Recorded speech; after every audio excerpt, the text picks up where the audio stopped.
The 9800 X3D is here, so how does it perform in Star Citizen? For all of you 5800 or 5700 X3D owners, is now the time to jump to AM5? Is this a meaningful upgrade if you have a 7800 X3D? Can you push things a bit with PBO? And for those of you who want to see some comparisons at 4K and 1440p, I've got a little bit for you. The first thing to say is set your expectations. The thumbnail says great, but for a reason. AMD have set a very high bar for their X3D CPUs. When the 5800 X3D first came out, it was a massive leap forward in performance compared to the standard 5000 series chips. And then when the 7800 X3D was released, again, it was a big jump in performance. If you've watched other reviews of the 9800 X3D, you'll have seen that it's very fast, but it's not some sort of massive leap forward compared to the 7800 X3D. And so that's pretty much what I found in Star Citizen. So you've been warned to keep your expectations in check, but it's still great. Let's start as always in Lawville. All the test setup is in the description below, but the main thing is that we're testing at 1080p to make sure that we can get the GPU out of the way as much as possible to make sure we're actually testing the CPU. You'll see here that the 9800 X3D is a good chunk in Lawville ahead of the 7800 X3D. Whether that's worth an upgrade, we'll talk about maybe in a moment. Now let's just quickly talk about Intel. You'll notice a lack of the new Intel CPUs. If you're not quite up to date, the new options from Intel are actually slower in lots of cases than the last gen. So I was planning to pick one up, but spending around £600 just to say, well, this CPU isn't great, didn't really seem like a good plan. So if prices drop enough, I will pick one up and add it to the kind of testing suite. But we've also got the 13700KF here. So this is also slightly kind of weakened by the fact that it's on DDR4. And so you would actually see a bit of a bump in performance if you had some quick DDR5. Now, I still think buying 13th or 14th gen Intel chips is probably a bad idea. The issues with the CPUs do now seem to have been fixed, but you're buying into a dead platform, and I still do occasionally get messages from people saying that they're still having issues with E-cores, even though I thought everything was fixed. So Intel seems to be in that place that AMD was in not too long ago, just not in a great spot. And so let's hope, for the sake of all of us, that they can get back to being competitive, because we don't want AMD to turn into what Intel turned into. We don't want the prices just to keep going up and up and up. Back to the Lawville stuff, you'll notice here that actually the 5800 X3D is now quite a significant jump from the 5800 X3D to, well, both the 7800 X3D and the 9800 X3D. So if you are sitting on AM4 and thinking, oh, maybe is this time? I mean, you would see a substantial jump, but it's going to cost you a substantial amount of money by the time you've got the motherboard and the RAM and everything. So moving on to ArcCorp, Area 18, running around here as well. Lots and lots of runs, as I always do here as well now. And you can see, again, it's kind of in the order you expect. The 9800 X3D isn't that far out in front this time. I wouldn't read too much into that, but it seems a little bit closer, but everything kind of scales as you would expect. Next, the Horizon Roof. This is normally a place I use for kind of GPU testing, to put the clouds on crazy settings and see how they perform. But once you have the clouds on medium like they are here, they're out of the way and you are actually just testing CPU performance. So you can see, again, it kind of performs as you'd expect. Maybe the 7800 X3D being slower than the 9700X is a bit unusual, but they're close enough, I'd say. And again, you're seeing that the 9800 X3D is a bit of a jump up in performance. Quantum travel, this is an interesting test because we're actually GPU limited in the top cases there. Now, again, for some reason, I'm not going to read too much into this, but the 7800 X3D is a little bit behind here, but that could just be that the servers I were on, there was craziness going on and things dropped off. But those top three results at least are all GPU bottleneck, so we can't really read too much into this. But out in space where there's nothing going on, you log off, you log back in, and you've got the entity count is so low, you've got crazy numbers, obviously numbers that don't really mean anything. Nobody probably is caring once you go past 200 FPS. But yeah, the 9800 actually does seem to jump out a little bit in front here. Let's quickly just talk about PBO, effectively overclocking. If you want to get more into this stuff, come across the Discord. one amazing member and channel member, Captain Tombstone, has delidded his 9800 XGD and done some testing. So lots of very cool things there, and lots of people who could help you maximize what you can get out of all of your PC parts. But I've just done a quick look at PBO. So there is actually a BIOS option on my motherboard that allows you to enable this X3D turbo mode.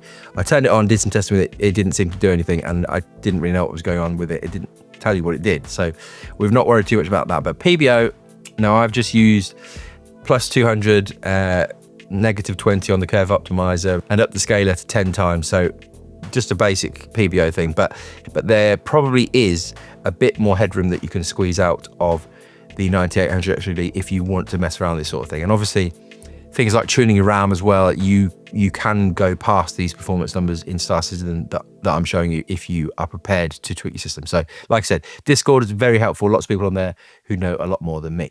And for those of you who are interested in what this looks like at 1440p and 4K in Lawville, you can see that at 1440p, same result effectively. We are still completely CPU bottlenecked, but when you switch to 4K, the 4080 is now in the way. And so if you are determined to play at 4K natively, you're now dropping below the performance numbers of the 7800 XGD, and so you probably really wouldn't see much benefit of upgrading to the 9800 XGD. But my recommendation, since we've had the option in game to turn DLSS quality on, which effectively upscales from 1440p, and so you still max out the CPU in that case. So let's just talk quickly about the upgrade option here from the 7800 XGD. So that has been the recommendation for a while now. It's the best option up until this point, really, for people buying a new PC for Star Citizen itself. If you've got a 7800 XGD, is this actually worth buying? Now, for some people, and it is true to say that in Star Citizen, every single frame helps.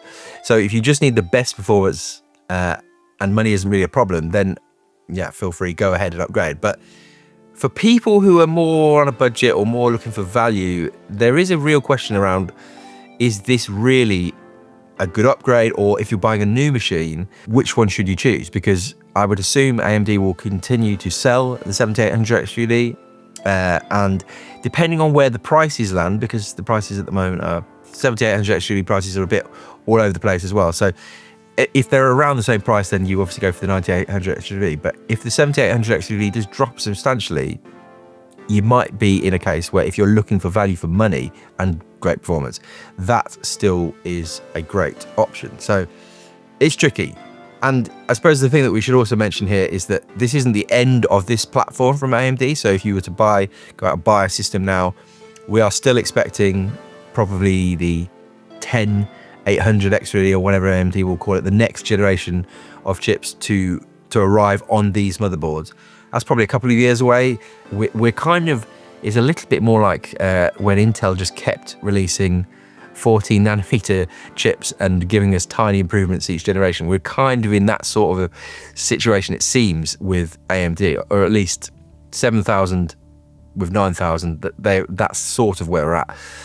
Whether the next gen will improve a lot more, who knows at this point. It does leave us in a weird spot in terms of Star Citizen. We've really now got to rely on CIG to do something to optimize the game.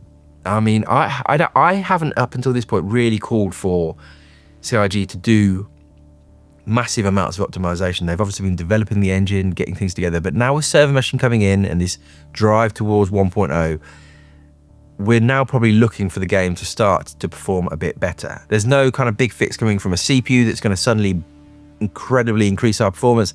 We think Vulkan probably won't do masses because the problem isn't really the render thread anymore, it's now the main thread. And we've actually had this whole thing going on recently where we've seen CIG pull the distribution center missions out of the Save Stanton chain because performance was so awful. And CIG are either going to have to, in those locations, scale down what's going on, the number of NPCs or entities or whatever's going on, so that they run better on the client side, or they are going to have to bring some serious optimization to the game. And Ali Brown has posted this post, which is very honest and I think gives us a realistic look at what's going on. There is no singular headline technology that will drastically improve main thread performance in one go. So again, the main thread is the biggest issue in the engine at this stage. There are dozens of complex systems at play, and even fully removing one of them wouldn't make the game substantially faster. Instead, we have many people working across many teams to improve the performance across the board. Often it only takes one piece of code to go wrong to cripple the performance, e.g. a bunch of objects attaching incorrectly and interpenetrating, causing physics to struggle. And the PTU tends to expose many of these on each patch. So sometimes the biggest games are just from identifying and resolving these rather than the foundational improvements to the technology, though each team is making big strides in their own area. It's not a sexy marketing answer, but it is the reality. And so, I hope that's not depressing, but we are looking at a place where hardware isn't going to solve everything, as in the hardware is probably now as fast as it's going to get for the next couple of years, and the game itself isn't in a great place performance-wise. It never has been, but now we're looking at Pyro. I had a quick look with the 9800 XRD in Pyro, and the stations are awful anyway, but this latest patch seemed to be, maybe there was a bug going on, but I was dropping under 10 FPS with the 9800 XRD. Now, this is the PTU. I wouldn't take too much from the performance numbers you're seeing, and actually once I traveled away from the station and streamed everything out, performance was fine. So let's just wait and see how everything actually is when 4.0 goes live, but we are in actual need of the game getting better. The CPU itself, it's great. It is the fastest thing out there. All the reviews on the internet are saying the same thing. Maybe we can be slightly disappointed that it's not more of an increase versus the 7800 XRD in Star Citizen, but it's still the best really option out there. Let me know what you're thinking. If you, especially on AM4, maybe on one of the 5800 XRD, 5700 XRD chips, is this enough to make you upgrade? If you are in that boat where you've got the 7800 XRD, are you going to spend the money to upgrade to this? Let me know what you think in the comments.